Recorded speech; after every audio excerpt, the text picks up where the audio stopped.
that's made for you and me. M-I-C-K-E-Y-M-O-U-S-E, Mickey Mouse. Mickey Mouse. Mickey Mouse. Mickey Mouse. Forever let us hold our banner high, high, high, high. At ease, men and birds. All right, I'm here to congratulate you on... the flamingo I see is still showing off. Yeah, good job there. You can tie your legs in knots, okay, but how does that help the mission? All right, so I want you to give us your report. Not like in Full Metal Jacket where you're saying something ridiculous and cynical. No, just an actual related to what happened in the skit, in the film. We'll start with you.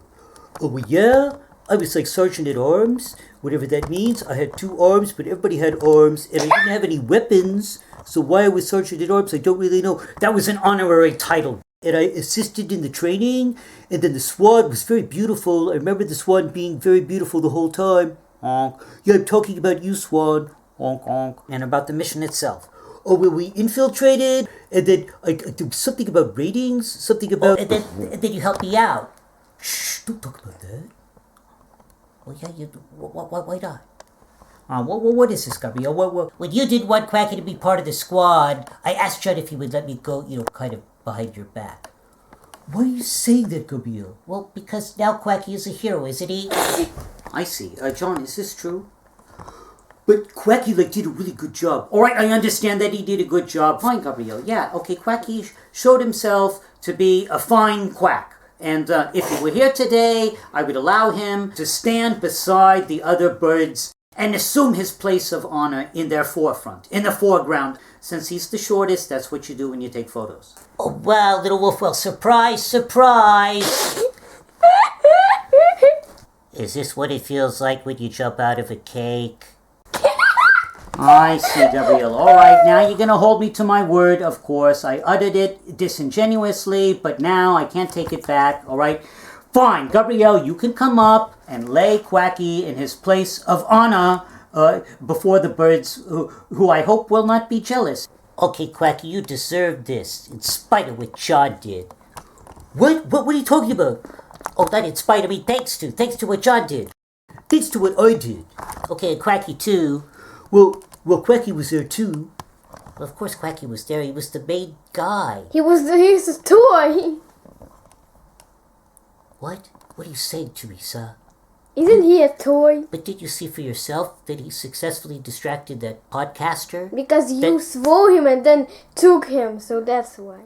That frivolous, otiose podcaster that nobody listens to. Okay, what are you talking about, Gabriel? I think what I understood is that I was getting a lot of hits, all right, and comments like, well, Miguel's really great. There was John. What?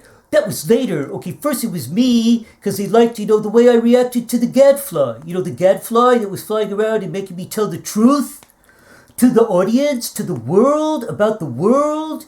Okay, and so that was me. But then John came, and then he took all the glory. Well, I took some glory, okay, but I would say it was a collective effort, because I want to sound noble. A collective effort. Because I was there too, even though I wasn't literally flying above Miguel when we were podcast bombing him. And Quacky was the perfect bomb. And we dropped him from high above. And just like Slim Pickens in Dr. Strangelove, or How I Stopped Worrying and Learned to Love Quacky, because I kind of like him now, because he did something really original and unique, and it's going to boost our ratings. I'm certain of it. Okay, Quacky, you may now assume your place of honor. Well, the place of the highest honor. Oh. What are you doing, Flamingo? Flamingo, yeah, I told you, that's what Look, you've created Iagos. You've created 3 Iagos by promoting Quacky when he didn't deserve it, all right? This is not the U.S. Army. This is not LGBT, whatever nonsense. This is actual fighting capabilities, all right? So Flamingo was uncalled for, but nevertheless, I share this sentiment. In all frankness and brutality, to you, Gabriel, I share this sentiment of the Flamingo. No, little wolf, that Flamingo wasn't kicking Quacky out of jealousy. What are you talking about? It was untying his legs, and it's an involuntary kick. When you untie your legs, you kind of jump up, Like John did as a jumping jack, whatever, as a clown. Yeah, don't you remember when I looked like a clown? Which time that you looked like a clown? Well, that one time when I jumped up. Ah, you mean the first time? I know what you're talking about. So I tied my legs in a knot, and then you untied them and I jumped up. That's what happened with Flamingo. That's why we had to send in birds to do a wolf's job. Do you understand this? To each his own. Birds of a feather flock together. The early bird gets the wrath of God. The early bird gets the wrath of God? What is that supposed to mean? That's what I thought. Teresa, what is your opinion? Of what? Of everything? Of what took place here? Did we achieve nothing? Was it a waste of time? This was a very interesting scene. To watch it was the most interesting thing. It was. Why? Because you could always see everything, and I knew some things that you didn't know because you were in them and you couldn't see everything from a bigger picture. Ah, that's right, dramatic irony. Of course, you're the audience, you film everything, so you know what this person said about me, what I said about them. And loose lips sink ships, but you keep your tongue behind your teeth. You keep your lips sealed. We appreciate that. That's why you're on the payroll, okay, which we don't have. That's why we're working with you, all right? We appreciate your discretion, all right? Discretion is the mother of virtue, or discretion is the greater part of cowardice, or I think it's welfare. I think it's maybe the wrath of God.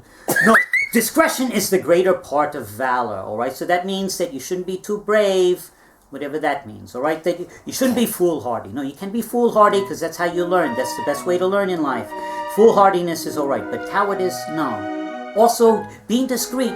You don't spill the beans, is what I'm saying. And Teresa is good at doing that, and so she knows everything. In a way, she knows more than any of us, even though she hasn't had years in secondary educational institutions. I mean, mental institutions, same difference.